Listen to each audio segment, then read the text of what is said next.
G'day you mob and welcome to Aussie English. I am your host Pete and my objective here is to teach you guys the English spoken down under. So whether you want to sound like a fair dinkum Aussie or you just want to understand what the flippin' hell we're on about when we're having a yarn, you've come to the right place. So sit back, grab a cuppa and enjoy Aussie English.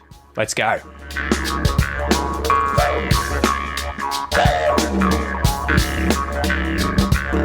G'day you mob, what's going on? Welcome to this episode of Aussie English. This is the number one place for anyone and everyone wanting to learn Australian English. My name is Pete, I'm your host, and if it is your first time listening to the podcast, welcome. If you are a repeat offender, someone who has come back multiple times, it's good to see you again, although I can't see you, but yeah, glad that you're back. Anyway guys, I hope you're going well. Don't forget, if you want the transcripts for all of these podcast episodes that come with transcripts, and you want the bonus lessons, the video lessons that come with the premium podcast membership, then sign up for that at aussieenglish.com.au/podcast. Now, anyway, let's get into today's episode, guys. I hope my voice is going to hold out. I seem to always be complaining in these expression episodes, so forgive me for that, guys. But yeah, I have recently sort of become a stay-at-home dad. My wife, Kel, got a part-time job recently, so congrats, Kel. I'm not sure if I've mentioned that on the podcast or not, but she is now working 4 days a week, and the kids are at daycare a few days a week, but it's up to Daddy Pete to stay home and hang out with them. And as a result, as you can probably tell from my voice, I've ended up quite sick recently, so I tend to just be really susceptible to these daycare diseases that keep coming home, and I have a feeling this time that it was COVID. I didn't get it tested because initially it didn't feel that bad, and we had run out of rat tests, so I kind of just let the cold do its thing and disappear within a few days, and I was right. But after that, this cough has just hung around and my lungs have been really bad, so for the last 2.5 weeks, I haven't been able to record anything. I haven't really been able to do much because I've lost my voice and I've been coughing like a maniac. So yeah, that's what I've been up to. So anyway, if you guys have noticed that the podcast has kind of slowed down a little bit recently, forgive me for that. The main reason is being a stay-at-home dad and also getting quite sick quite frequently this year. So again, I'm going to do my best to sort of come back in full force and keep delivering the awesome content to you guys, but I really thank you for your patience. Anyway, let's get into the question and answer. This comes from Ave, who asks, what's the difference between come on time and come in time? Come on time to come in time. So if you come on time means at the time that something begins, right? So you are on time, you've arrived when that thing begins, you're punctual, you've arrived on time. To come in time is to arrive before or at the time that something begins so that you don't miss it. So he came just in time before the film started so he wouldn't miss it. He came just in time. He came in time to see it. So he arrived before or at the time that it began. Whereas if you came on time, it would be like the film started at 7 and you came at 7 on time, on the time that it began, right? On time. So hopefully that makes sense. Good question, Ave. So slap the bird, guys, and let's get into the joke today.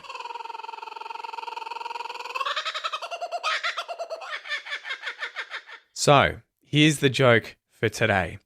Why did the tornado take a break?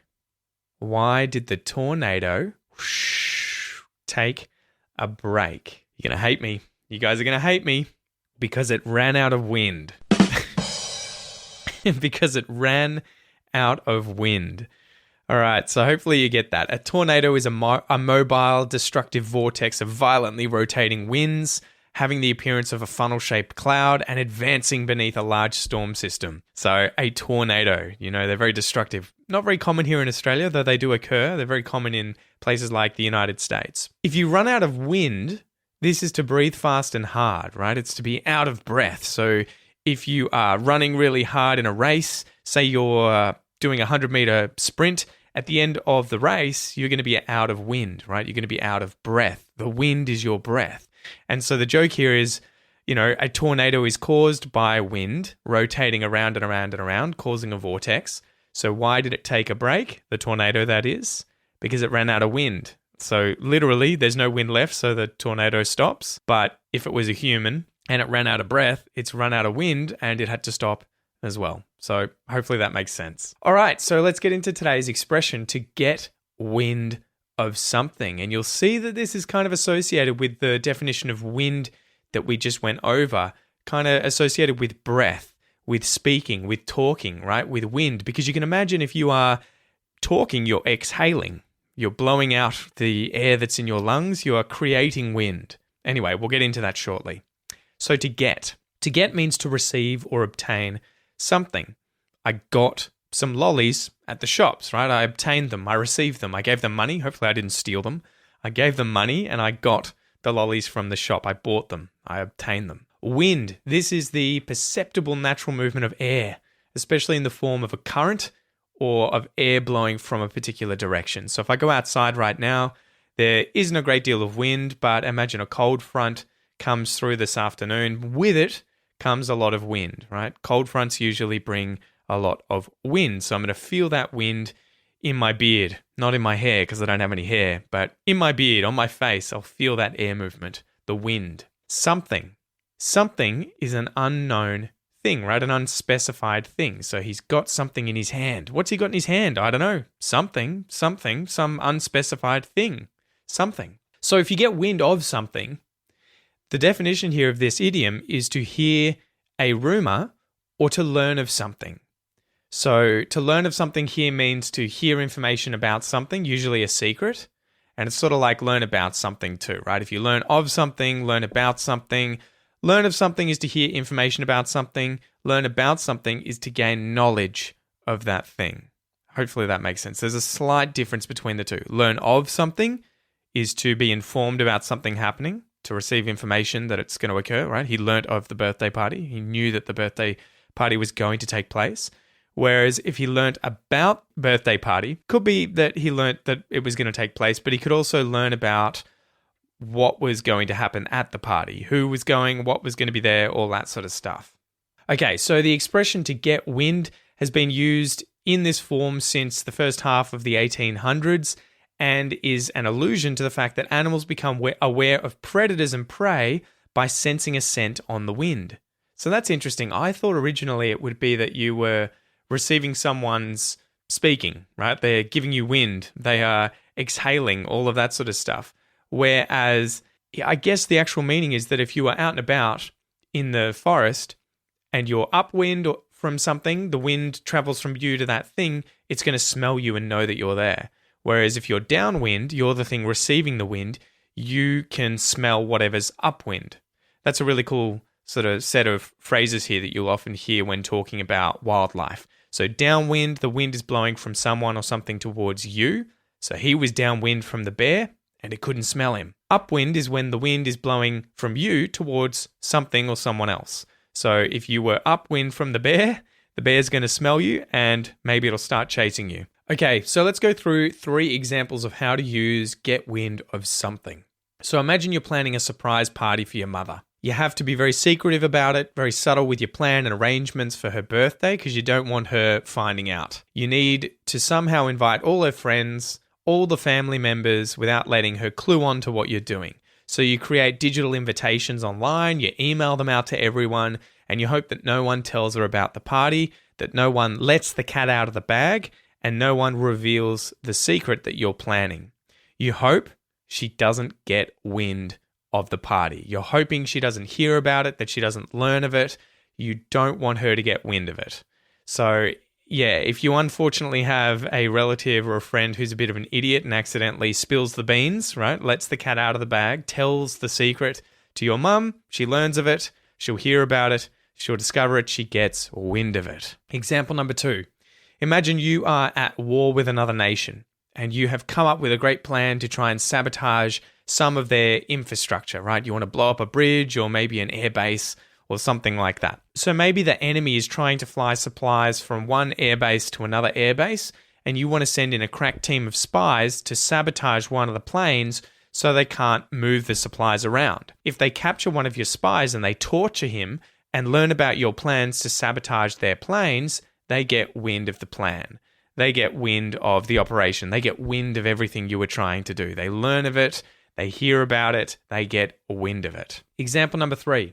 You've started dating someone, but it's a little hush-hush. It's meant to be a secret. No one's meant to know. Maybe you're both young teenagers and his or her parents are very strict and don't want their child dating anyone until they finish school, right? They want them to devote all of their attention to their schoolwork and not to chasing boys and girls. One day you're out with your girlfriend or boyfriend, the person you're dating, and one of the friends of their family sees you together and messages or calls the parents to let them know.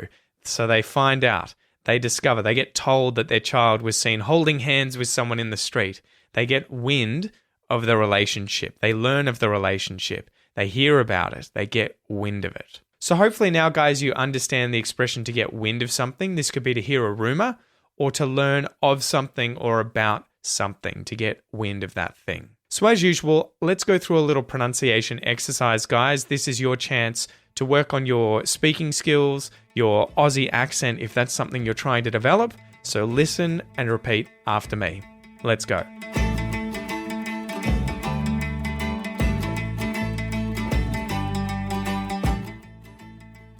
Two. To get.